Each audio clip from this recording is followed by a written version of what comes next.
Inilabas na ng Special Investigation Task Group ang art sketch ng isa sa mga tumangay umano sa 3 dayuhan at isang Pilipina sa Island Garden City, Samal nitong Lunes.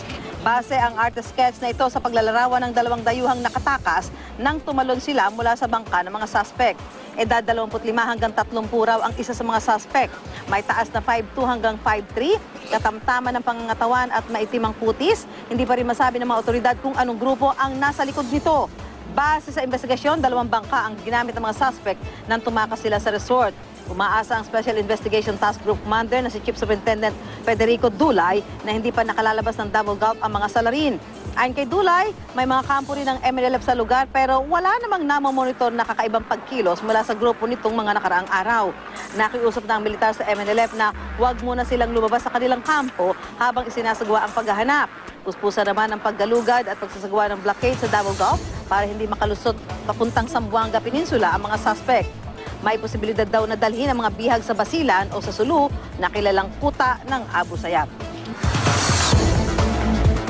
Sa punto ito, makakausap po natin si Chief Superintendent Federico Dulay. Siya po ang commander ng nangyari ito, yung STIG Ocean View. Chief Superintendent Dulay, magandang hapon po. Yes ma'am, magandang hapon po. Apo, sir, yung sinasabing bangka na nakuha ngayon, ho ba malinaw na kung ito ginamit ng mga suspect sa pagtangay doon sa mga bihag? Wala po, nakuha po na bangka, isa negative po, hindi po yun yung ginamit. Based po sa report na galing po sa ating mga tropa sa baba. Pero sinasabi ho doon ng mga ilang residente doon na parang hindi naman taga roon hindi nila kilala yung bangka na yan, parang hindi sa lugar nila. Opo, yun po yung mga reports kasi dito po sa Davao, maraming mga bangka na dumadaan po dito. So, tinitingnan po yung identity ng bangka kung talagang yun po yung ginamit.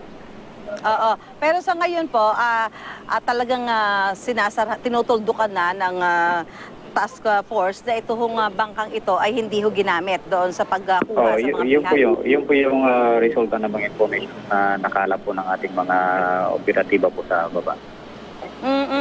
Sir, yun yung sa artist sketch, meron na ho ba tayo mga may dadagdag pang description dito sa ibinigay na pwedeng pagkakilanlan sa mga suspect? Ayun, isa lang po yung nakuha natin na composite sketch based po doon sa isa po sa biktima na at least fortunately hindi po siya naisama ng mga armado na inaisakay. So yun po yung nakuha po natin na nakapagbigay po siya ng composite sketch sa isa sa mga suspects na pumunta po doon. So doon lang ho ibinatay yung sketch na ito ng suspect. Wala na hong iba pang mga masasabi nating saksi na nakapagbigay pa ng ibang description. Yun po yung ginagawa po nating mga investigador ay pinakausap po, in-interview yung mga ibang empleyado na nandoon nung oras po na yon na nangyari para makakuha po tayo ng mga additional sketch na kung pwede silang kung may makapagbigay po sila ng description. Pero meron na ho ba tayong mga nakakausap na pwede o posible makapagbigay pa ng mga karagdagang description doon sa mga suspect po? Ganun po ma'am. Ganun po ang ginagawa po ng ating mga investigador. Sir, doon sa report sinasabi na umaasa ho na hindi pa na nakakalabas ng Davao Gulf ang mga salarin, yung mga tumangay ho doon sa mga biktima, no? Ano ho yung pinagbatayan natin ito na meron tayong pag-asa na hindi ho pa ho sila lubusang nailalayo dyan sa lugar? Nakipag-coordinate po kami sa mga kasama po natin mga regions dito po sa Mindanao at sa mga ibang sa paligid po ng ating ng Region 11. At sa ngayon po, wala pa po tayong mga informasyon na nakakalap o na ibibigay nila na mayroon silang mga nakitang, mga bangka o anumang paraan ng sasakyan na magpapatunay nga na nakaalis na sila ng Pier 11. So, sa ngayon po is ginagawa po namin lahat po ng paraan na kung hanggang maaari hindi po makaalis dito sa area ng Pier 11. Kaya po nagkakandak po ng checkpoint sa tulong po ng ating Armed Forces of the Philippines ay nagkakandak din po ng mga blockades doon po sa mga areas na pwede pong daanan kung gagamit po sila ng bangka. So sa gayon ho, sapat na ho ba yung mga pinakalat ng mga tauhan para humabantayan pwede mga maging exit point nitong mga suspect na may dala ho doon sa mga bihag? Ganun po yung lahat po ng mga tropa po dito within the EOR po ng Region 11 ay tumutulong-tulong po gaya po nag-conduct ng mga checkpoints, mga probable na mga dadaanan po nila. Oo, sinasabi po, Chief Superintendent Dulay, na yung militar ho ay nakiusap sa MNLF na huwag muna silang lumabas sa kanilang kampo habang isinasagawa yung paghahanap. So, ito ho ba pinarating sa inyo ng militar? At kung naiparating ho sa inyo, meron ho bang ginawang assurance ang panig ng MNLF na hindi muna lalabas ng kanilang kampo yung mga miyembro nila habang patuloy nga ho yung ginagawang paghahanap doon sa mga suspect at doon sa mga bihag? Sa ngayon, wala pa po nakarating, although mapag-usapan po namin at alamin po namin sa ating membro po ng armed forces kung meron po ganong na usapan sila.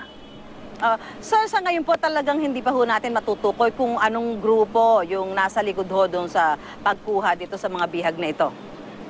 Sa ngayon po wala po lahat po ng wala pong mga demands, wala pong mga kung ano man bagay na makapagturo kung sino yung grupo na gumawa po ng abduction. Pero sinasabi ho, may posibilidad daw ho na baka dalhin doon sa Basilan o Sulu yung mga bihag. Meron ho ba kayong mga natatanggap na mga ganong report? Sa ngayon, wala pa po ma'am. Although lahat po ay nakipag-ugnayan po kami sa lalo po sa mga intelligence po natin. Nakipag-ugnayan po sila mga counterparts nila sa ibang mga region at saka sa Armed Forces of the Philippines para po mapaigting po yung mga informasyon na nakakalap at matutukoy kung sinong grupo ang mga nag-abduct po sa ating mga victims. Sir, kung sakali po na dadalhin nga doon sa Basilan o Sulu itong mga bihag, ito ba sa tingin nyo by land nila dadalhin o sa mga karagatan? Well, yung possibility po na ganyan, pwede pong by land, pwede pong sa dagat, ay kaya nga po yung ating mga operations ay lahat po ng pwedeng daanan nila ay minaman-manan po natin. At may nakukuha naman ho kayong kumbaga parang tulong doon sa mga sibilyan, posibleng nakakita at nakakapagbigay sa inyo ng mga dagdag na impormasyon doon sa ginagawa ho ninyong pagtugis.